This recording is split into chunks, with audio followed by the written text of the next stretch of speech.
Authorities are issuing a caution about a new scam that's been happening in car parks of malls and supermarkets. The typical target of this scam is almost always a man. Here's how it unfolds. After the man finishes his shopping and loads his items into his car, he's approached by 2 or 3 young women who appear to be teenagers. These girls come up with a convincing story, usually claiming that one of them is trying to escape an abusive boyfriend, or that they've been at a party where their phones were stolen.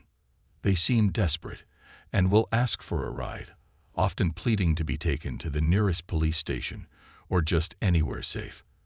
Their act is highly persuasive, often involving tears and earnest pleas, making it hard for anyone to refuse to help.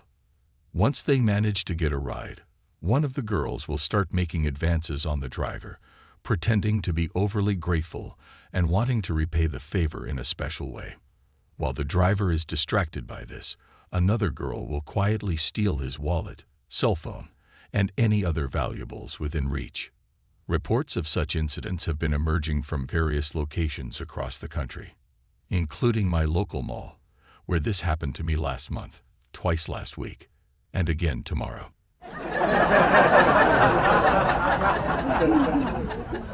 A man's wife sends him on an errand to the local store to buy her a pack of cigarettes. The man thinks this is a fantastic idea, since he's been wanting to take a walk. But when he gets to the store, he finds that it's closed. So, he strolls into a bar nearby, because he knows they have a cigarette vending machine. After getting the cigarettes for his wife, he takes a look around and notices the bar has a pretty nice ambience. Thinking to himself, "It's Friday, why not enjoy a bit?"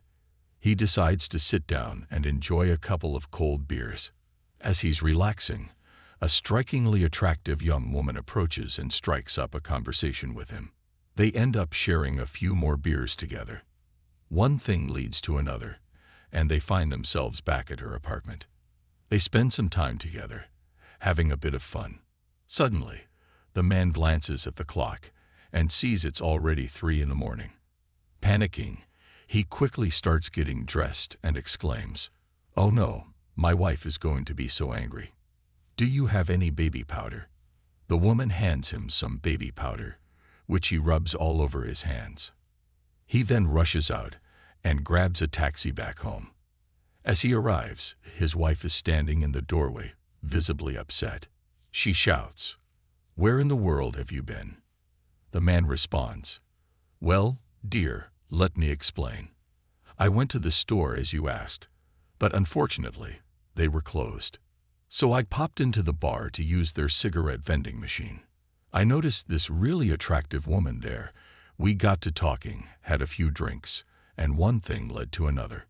I ended up spending the night at her place."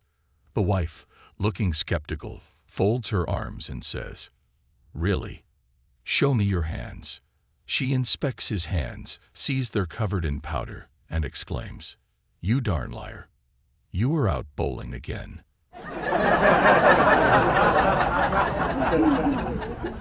My wife and I decided to spend a day at an auction in Texas recently. It was quite an event, with all sorts of items and animals up for bid. One of the first things we came across was a display of breeding bulls. It was quite interesting, so we decided to take a closer look.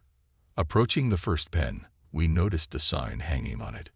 The sign read, "This bull mated 50 times last year." My wife, with a playful glint in her eye, nudged me in the ribs gently, smiled, and remarked, "He mated 50 times last year. That's almost once every week." We continued walking and reached the second pen. This one had a different sign attached to it, which stated, "This bull mated 150 times last year." This time, my wife gave me a more forceful jab in the side and exclaimed with wide eyes, "Wow, that's over twice a week. There are some lessons to be learned from him." Feeling the challenge, we moved on to the third pen. This one had a sign too, and it said, "This bull mated 365 times last year." Upon reading this, my wife's excitement was palpable. She elbowed me so hard it nearly broke my ribs and said, "That's once a day. You could really take some tips from this one." I paused for a moment, looked at her with a smirk, and replied, "Why don't you go ask him if it was with the same old cow every time?"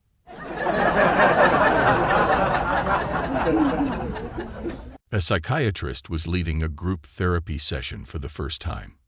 This particular session was unique because it was for young mothers and their small children. The main objective was to understand and resolve their individual problems collectively. As the session began, the psychiatrist stood up and faced the group. He started with a gentle statement. Each one of us carries our own set of problems. These issues are unique to each person, yet we often unknowingly drop subtle hints as a way of seeking help. Keeping that in mind, I'd like to try and identify your problems based on some observations. He looked at his notes and remarked, "Looking at the roster for today's session, it seems you all have certain obsessions," he observed. Turning to the first mother, he commented, "You seem to have an obsession with food. It's quite apparent, considering you named your daughter Candy."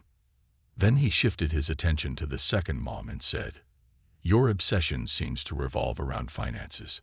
This is reflected in the name you chose for your child, Penny." By this time, the third mother was visibly nervous. She quickly stood up, gently took her young son by the hand, and whispered to him, "Let's get going, Richard."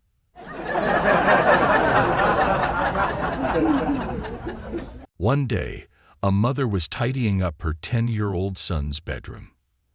As she was cleaning, she stumbled upon a shocking discovery under his mattress, an adult magazine focused on bondage.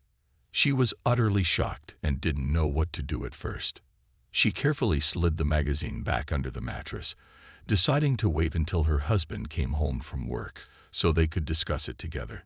When her husband arrived home a few hours later, she anxiously led him to their son's room. She reached under the mattress, retrieved the magazine, and handed it to him, her hands shaking slightly. Her husband opened the magazine and began to slowly turn the pages, his eyes growing wider with each page he viewed. After he had seen enough, he closed the magazine and gave it back to her without uttering a single word. Confused and seeking guidance, she looked at her husband and asked, "What in the world should we do about this?" The dad took a moment and then replied, "Well, I'm certainly no expert, but I don't think you should spank him."